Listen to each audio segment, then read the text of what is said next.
Doktorum başlıyor.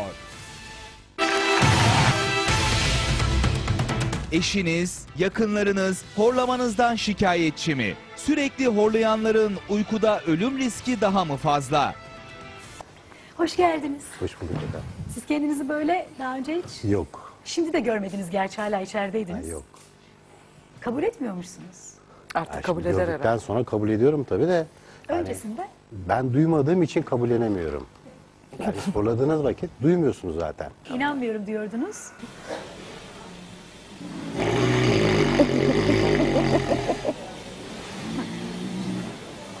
Gülüyor.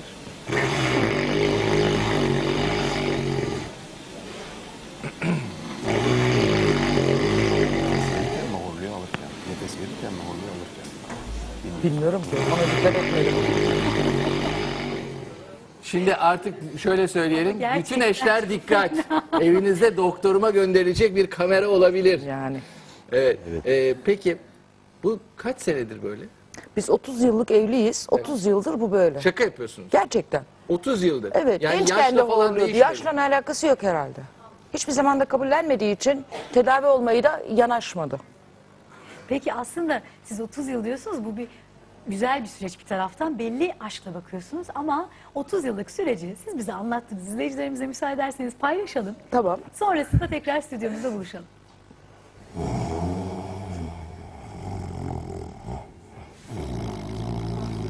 Ahmet gene başladın horlamaya. Tek kumanda da elinde gene. Metin. Kulaklık takıp radyo dinleyerek uyuyorum bazen. Aynı anda yattığımız zaman uyumam mümkün değil.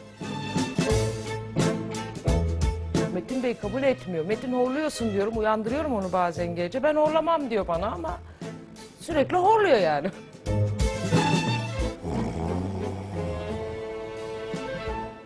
Evliliğin ilk yılları değilse bile ikinci yılından itibaren veya üçüncü yıldan itibaren tam hatırlayamıyorum çünkü. Devamlı horladığımı söylüyor. Ama ben horlamadım diyorum. O horladım diyor. Horluyorsun diyor. Rahatsız oluyorum diyor. Benim babam da horluyor. Erkek kardeşim de horluyor. Bunu ben 30 senedir çekiyorum. Yani gençken yaşlılıkla alakası var mı bilmiyorum. Ama yaş ilerledikçe horlama sorunlarımız da çoğaldı. Çok rahatsız ediyor. Uyuyamıyorum yanında. Yatakları ayırmak istemiyorum. O yüzden bir çare bulmak için size başvurdum. Oh, ben ne dersem diyeyim, o kendi halinde uyuyor işte.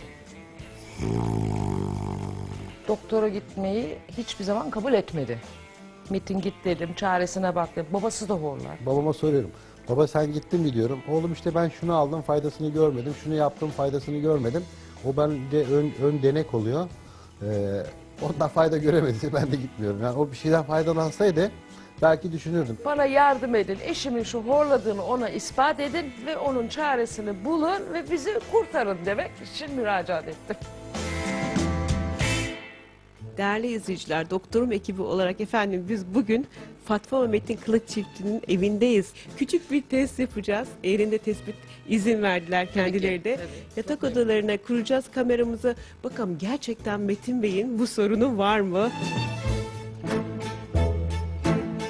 Şimdi efendim size güzel, mışıl mışıl bir uyku diliyoruz. Rahat bir şekilde şöyle de ayarlıyoruz kameramızı.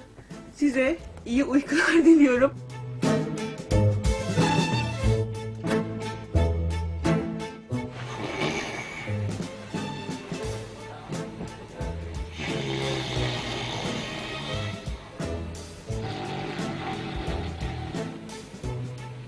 Eşim derin uykuda deprem oluyor gibi horultu sesleri geliyor ve biz bunu her akşam çekiyoruz.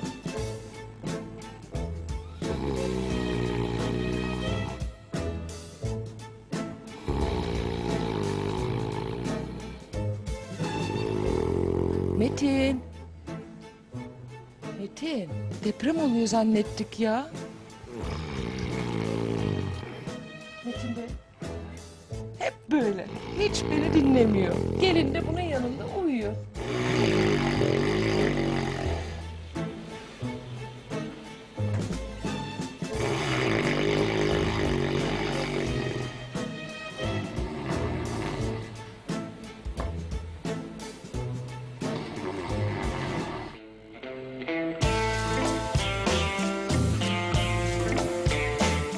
Günaydın, günaydın. Nasılsınız? Sabah oldu, hadi. Doktorum ekibi sabahladı evinizde. Günaydın, günaydın. Vallahi şimdi görüntülere inanamayacaksınız ama ben bunu size burada izlettirmeyeceğim. Şimdi giyiniyorsunuz efendim ve biz sizinle birlikte doktorumuzun muayenehanesine doğru yola çıkıyoruz. Bütün bir gece nasıl uyudunuz orada göreceksiniz ve neler yapılması gerektiğini efendim Metin Bey için.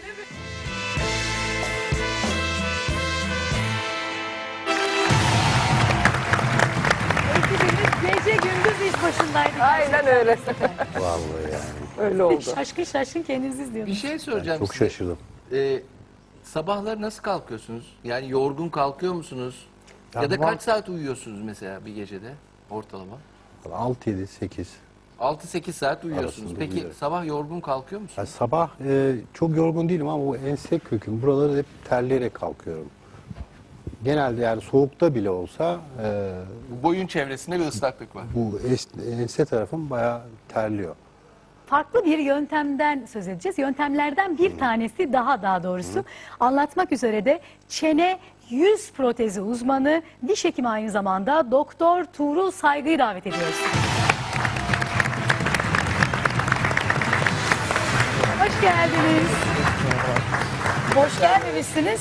Şimdi Metin Bey'e uygulanan tedavi yöntemi siz buyurun elinizde. Ama bu nedir? Nasıl bir çalışma? İzleyicilerimiz de en az bizim kadar merak ettiler. Öncelikle hoş geldiniz. Sağ olun, teşekkür ederim. Şimdi Metin Bey bizim kliniğimize geldiğinde öncelikle klinik muayenesini gerçekleştirdik. Biz Metin Bey'i, eşini aldık. Gece baktık ki bütün çekimlerini yaptık. Gerçekten ciddi bir durum var. Hanımefendinin söylediği gibi beyefendi kabul etti artık. Sonrasında Metin Bey'le beraber bir yolculuğa daha çıktık.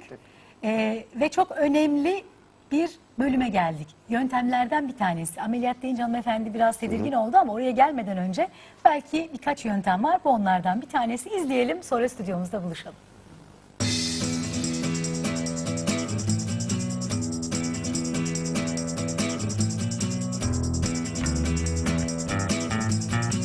Merhabalar Tuğrul Bey. Evet, hastamızı getirdik Metin Bey. Hocam bizim hastamızın gerçekten çok uzun sürelerdir horlama problemi varmış. Eşi doktor programına müracaat etti. Biz de dün akşam bir yerinde tespit edelim dedik. Evinde kaldık Metin Bey ile Fatma Hanım'ın. Ve uykusunda bakalım horlama sorunu nasıl diye kendisi de şu an ilk defa izleyecek.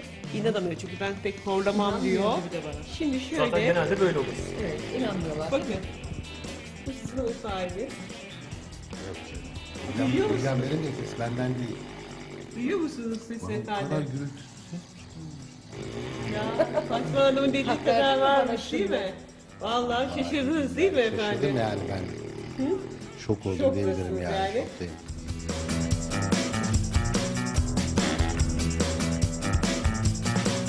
Bakınız normalde aslında sağlıklı bir bireyle baktığımızda biz yumuşak damar, küçük dil hatta arka soluk yolunu görmemiz lazım.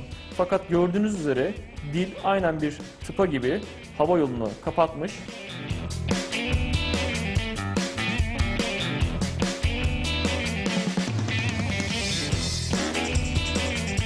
Bu elimdeki bir horlama protezi örneği değil mi? Aynen öyle. Hı hı. Protez alt çeneyi biraz aşağıda ve biraz önde konumlandırtıyor.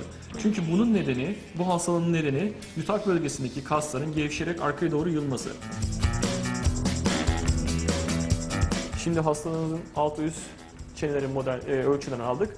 Şimdi laboratuvar safhasına geçiyoruz. Öncelikle alçı model elde edilecek.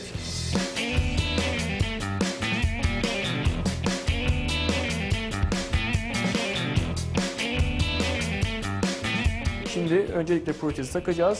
Daha sonra Metin Bey'e protezin nasıl takıp çıkarttığını ve nelere dikkat etmesi gerektiğini izah edeceğiz.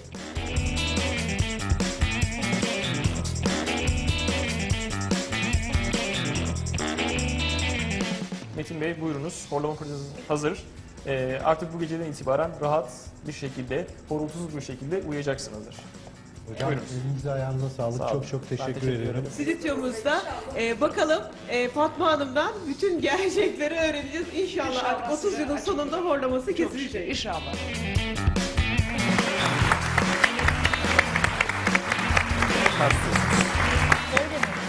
Bu ne kadar enteresan bir şey. Evet, sevgili Rana dediği bütün gerçekleri öğreneceğiz. Şu an elimde tuttuğum, eğer horlamanız varsa, şu üst diş ve damağı aldım. Ve birbirinden ayrılmıyor gördüğünüz gibi. Böyle bir şey. Şimdi Metin Bey bunu taktı. Ve acaba sizin elinizde zaten bir nasıl uyuduğunuzu gösterelim izleyicilerimizle. Şimdi o görüntüleri de paylaşalım, bir taraftan üzerine konuşalım. Gayet rahat görünüyorsunuz ve ağzınız hep açık. Ses var mı bu arada? Yalnız inanamıyorum. Sessiz kayıt mı yaptınız? Hayır. Açık değil mi sesi? Açık. Yok, telefonla. İnanamadım. Ben bile kaydederken inanamadım.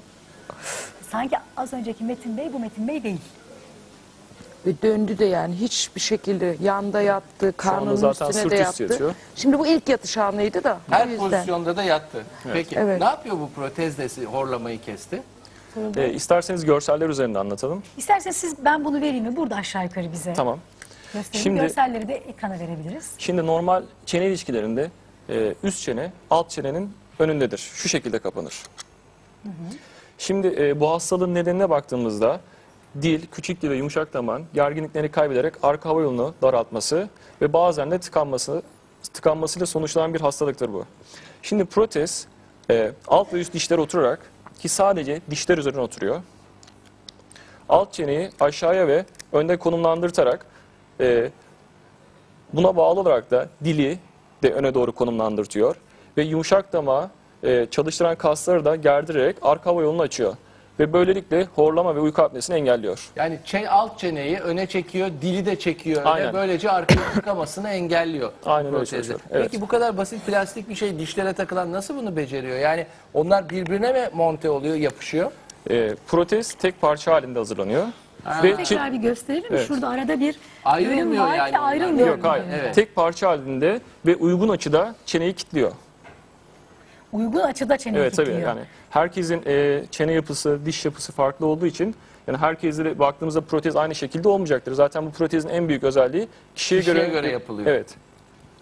Yani sanki ağzınızı kapatmış da bir boşluk bırakmışsınız ve sizi böyle sabitlemiş gibi. Bakın burada aralıklar var. Şurada tam aralık yok Şöyle artık. ters Birbirine çevirin, Şöyle ters çevirelim birleştirmiş. isterseniz. Şurada daha net görebilirsiniz. Ve tekrar şöyle çevireyim. Evet. Bakın buralarda, değil mi hocam? Bakınız. Alt çene üst çeneye göre önde bu görüntüde. Ha evet, şurada bir farklılık var. Evet. Alt çene üst çeneye göre önde ve bu nefes almasını... Peki, yani şöyle bir protez yıllardır problem olan bir horlamayı nasıl önlüyor? Konuşmaya devam edeceğiz. Neyi konuşuyoruz? Yanı sıra uyku apnesini konuşuyoruz. Şurada gördüğünüz küçücük dişlerin arasına yerleştirilen ne diyelim buna? Horlama protezi. Horlama protezi bir anda acaba Metin Bey'i nasıl etkiledi? Ya bir gecede ne dersiniz Fatma Hanım? Hayatımızı değiştirdi. Gerçekten Sessiz uyuduk, depremsiz depremsiz. depremsiz ve horultusuz bir uyku yaptık bu gece. Nefesinde durmalar var mıydı? Yok. Siz bir fark hissettiniz mi peki sabah kalktığınızda? Ya bir kere o ensemde olan terlemeler yoktu. Ve böyle çok bir derin uykudan uyanmışım gibi geldi. Yani öbür türlü Bir huzur vardı yani. Konforlu uyku. ya konforlu bir uyku diyelim buna. Konforlu diyelim o zaman. Şimdiye kadar uyku uyumamışım o zaman ben. Gündüz dinleniyormuşum, gece yoruluyormuşum gibi geldi. Peki şimdi gündüz uykunuz geliyor mu eskisi gibi? Yok. Gündüzleri zaten pek uyumuyordum ya. Uyuma saatiniz değişti mi bundan sonra? Yani mesela sabah 6'da kalkardım. Şimdi 8'e kadar rahat rahat uyudum. Gerçi iç güç var, nasıl uyuyacağız ama. Yok, değişmedi saat yani. Yine aynı saatlerde yatıp aynı saatte kalkıyorum. Ama aynı saat olmasına rağmen Daha dinç kalkıyorum, öyle diyeyim. Peki bir şey soracağım ya. Bununla bir uyumak zor değil mi? Ya tabii ki ilk gün birazcık zor oluyor ama ağzınıza nasıl yaşlanınca protez yaptırıyorsunuz, bazı uyuyakalıyorsunuz onunla. Aynı ona benziyor. Bu bir protez. Evet, Doktor Tuğrul Saygı şu anda sizin hem ölçünüzü aldı galiba. Nasıl yapıldığını görüyoruz. Evet. Bu protezi. Protez dişleri üzerine yapılacağı için öncelikle dişlerin ölçüsünü alıyoruz. Daha sonra bazı kayıtlar alıyoruz. Çünkü protez alt çeneye biraz aşağıya ve biraz önde konumlandıracak. Bunların ölçümlerini yapıyoruz. Peki siz ne kadar, yani yüzde kaç çözüm olduğunu düşünüyorsunuz, görüyorsunuz? %85, %90 Ne çözüm diyorsunuz? var. Evet. %85, Horlamayı %90. kesiyor değil mi? Aslında sadece horlamayı kesmiyor. Mesela Metin Bey'in uyku apnesi de varmış. Eşinden öğrendiğimize göre nefesini tutuyormuş. Uyuduğu horlama proteziyle uyuduğu gecelerde siz tanık oldunuz mu eşinizin? Yok. Evet. Yani aslında bu sadece ismi horlama protezi ama sadece horlamayı ya da basit horlamayı çözmek için geliştirilmiş olan bir aparat değil. Aynı zamanda uyku apnesi üzerinde de oldukça etkili. Evet, Doktor Tuğrul Saygı, her ikisine de çok çok teşekkür ediyoruz yaptıkları için. Efendim size de mutlu ve bir yatakta bir yastıkta kocamayı diliyoruz. Çok İnşallah. teşekkür ediyoruz. Teşekkür ediyoruz efendim. Yarın sabah tekrar stüdyomuzda buluşmak üzere efendim. Hoşçakalın. Hoşçakalın.